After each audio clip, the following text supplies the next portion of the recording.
I'm going to take you on my first money-making gig delivery opportunity of the year on this segment of the Gig Geezer. If this is your first time checking out the Gig Geezer, if you're a returning visitor of the Gig Geezer, hey, thanks for coming by. And if you would not mind, hit that subscribe button, give my content a thumbs up, share my content among others, and I definitely welcome your comments in the section below. I am originating this segment of the Gig Geezer in my cargo van. This is something that I shared with you on this particular segment. And I have had this now in operation for just over 2 weeks.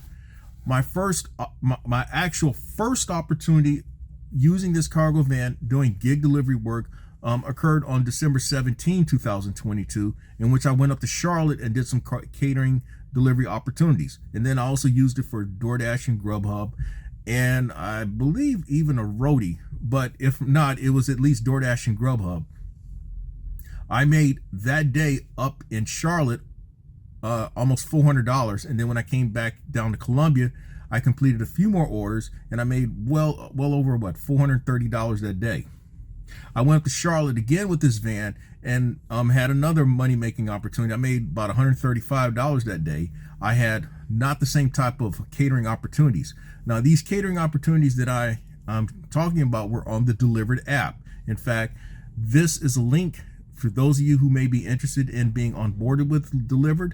You can use that link, or you can click the link in the description below to get on the Dlivrd app. And also, this is the number for Dlivrd in terms of contacting driver support. Now, today is January 1st, 2023, and so I've now kind of gotten a feel for this van. It takes me a little while to get used to my angles, at least working the mirrors and just getting a feel for the van. And so what I'm seeing is the benefits so far of using this van in terms of handling larger items or larger opportunities. Of course, I could have done this on my F-150, but it's something about using this van that I'll share later in this segment of the Gig Geezer that seems to make a difference. Now I'm going to cut away to the actual delivery opportunity where it actually occurred, and I'll get back with you afterward. Having had this van for 2 weeks, I have been doing mostly gig food delivery stuff, and now by and large with just the regular orders like doing a DoorDash from Pizza Hut and dropping off to somebody's home or apartment, the appearance of a catering van doesn't really I mean, it may seem extra to somebody, but this is now my workhorse for doing this type of stuff. And I don't feel out of place doing it. Where this really pays off is when you start doing the real catering stuff, or even if you're doing Instacart, for example, and you have orders like this one here. I mean, this one was on Friday, and the background on this one, I really wasn't thinking about going out on Friday, which is December 30, 2022. In fact, I was thinking maybe I'll just go out the evening, but I saw an Instacart order from my place that offered $46. It was stacked. There was like 19 items total. I'm like, yeah, I'll jump on this one. What I didn't know was that motherfucker was loaded up with water. I mean, one customer wanted 4 cases of water. The other person wanted 3 cases of water, and then a bunch of big items like paper towels and toilet paper was done. Now, I'm going to say that while the van was actually the right thing to have, in my opinion. I mean, you could have done it in like a Prius or my F-150 or even my Taurus. I mean, you'd have to. I mean, I just felt that the van was a better fit for all that stuff. I recall looking at one content creator's material in which he said that he hauled like damn near a pallet full of water.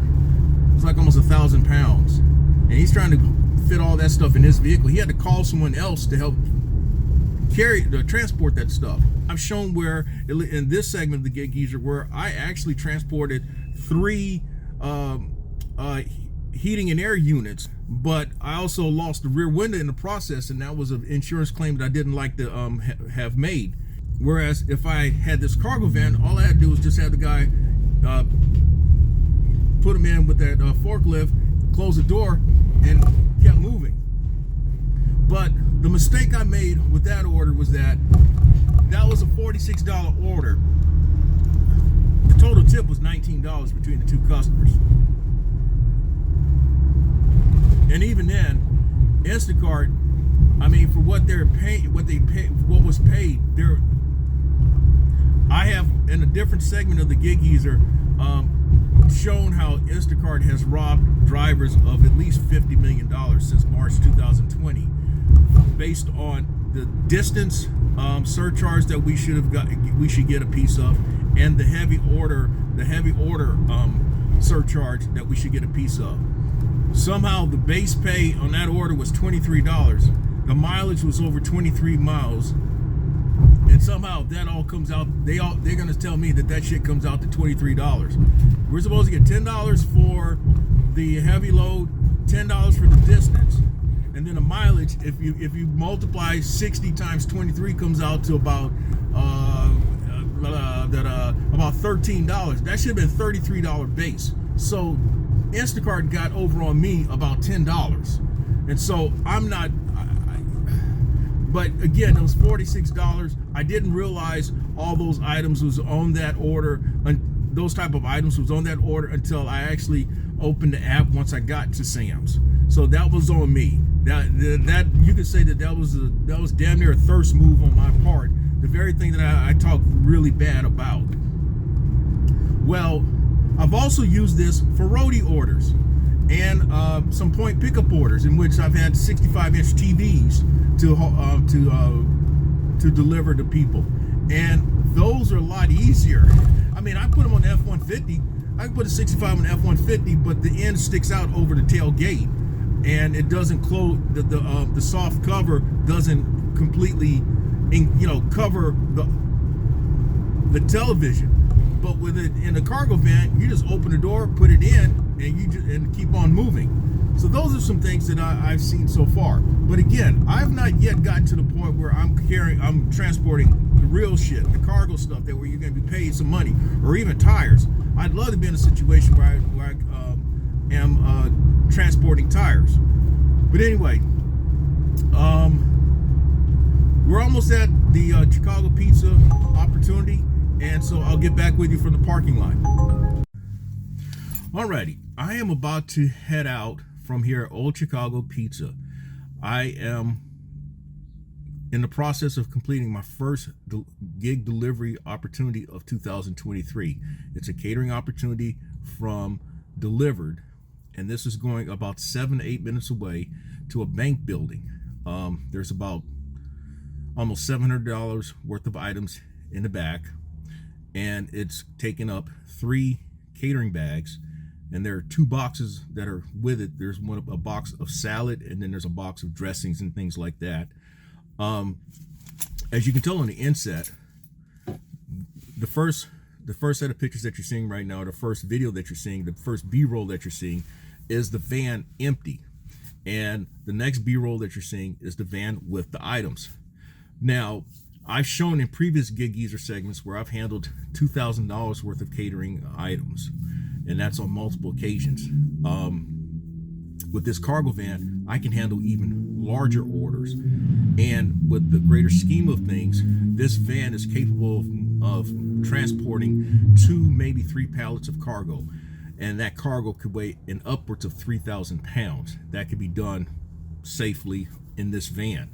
And that's a lot. And that's a lot of money opportunities that I'm looking at in 2023. All right, I am doing something maybe different than most folk who are sharing content about their cargo van. This van I've had now is 2 weeks. I've had this van 2 weeks. And I've kind of gotten a feel for it. I've gotten a feel for my angles and distances. Of course, that's with any vehicle. What you end up having to do is getting used to how you need to maneuver with the vehicle. And someone may ask, well, how does it drive? It drives like a van. It doesn't drive like a truck or a car. The only thing that's comparable in terms of car-like feel really is the engine, and I'm being more so technical about that. And what I mean is that this Ford Transit 250 van has a V6 engine in it, a V6 3.7 liter engine. That is the same engine that is used in the Ford Tauruses, and now used in the Edge SUV or crossover SUV, and I believe in the F-150s. But the Duratec engine is a proven engine. I have owned now 4 Ford Tauruses, and one of the Tauruses that I got over 300,000 miles before Bambi took it out of commission. The current Taurus that I have, I bought that in July 2021, 2018 with 7,500 miles on it. It's got 45,000 miles on it now, and most of those are highway miles. I know that engine will last, but in terms of smoothness of ride, I think you experience more of a smoothness of ride once you're on an open road. When you're around town, you go over potholes and things like that, you hear all the creaks and cracks and crevices and creaking of the vehicle. I'm wondering though, at some point, will I need to have to put on front shocks and front struts? That may be something I have to do. And in a couple thousand miles, I'll probably have to do my first oil change. Now, one thing about this is that I'll be able to do the oil change. There may be some things I won't be able to do. But I said that I was going to have y'all come with me on this, but actually the 7-8 minutes is more like 5 minutes, because like I mentioned, it's going to a bank building. The question is, I think the people will be waiting for me. In fact, I have shown on a Gig Geezer segment, this bank building was once the Bank of America building, and that this bank building was actually the setting for the finish line of the 2016 U.S. Women's Olympic Marathon Trials, which was held in February of 2016. Why I say that, why I'm talking of that so intimately, is because I covered that event as a sports reporter working out of the last paper I worked at in Spartanburg, South Carolina. Okay, now, without even cutting away, I can tell you that we are right at the location now. In fact, as I turn left at the light and go into I'll be going into like a little horseshoe of a driveway, and I'll be looking for some folk. Their offices are on the first floor. In fact, where they used to, this business that I am delivering to used to occupy a building about 5 minutes from here, and that building is known for what they said is the world's largest fire hydrant. I may have to show you that sometime. But anyway, as we are here, as you see, as I'm turning into, this is where the finish line of the Olympic marathon trials were held. In fact, this area where I'm parking was where we talked to the runners after they finished the race. I'll get back with you once we finish up with this order. Just for official numbers, the catering order was $630 worth of items. The order paid $78 and change, of which over $60 was tipped. As you see on the inside, that was what I carried up. Now, what I've noticed is that with me having this cargo van and then having a cart and everything in bags, it gives a different look to orders being catered to people. They really take you more seriously because it has a more professional look, I suppose. You come in with everything in the bags, you come in with a hand cart, you come there with a cargo van. I mean, that's what people, I think that's what some folks' impression of catering should be. In fact, when I thought about getting the smaller, Connect van, but I figured for what I really would like to do, where I feel that there's more money to make, I felt that the cargo van would be better suited because it's going to give me a greater capability. But anyway, that's enough said there. So that's the first order of the year. Catering opportunity from Dlivrd app. If you're interested in being on board with Dlivrd, I will provide a link in the description below and also right here. So I'm kind of going with a short for this one, just something to start things off. If you like the content that's been provided in this segment of the Gig Geezer or in any other segment of the Gig Geezer, hit that subscribe button. Give my content a thumbs up. Share my content among others, and I definitely welcome your comments in the section below. I'm Inwood Lane. As always, may your grind and may your hustle continue.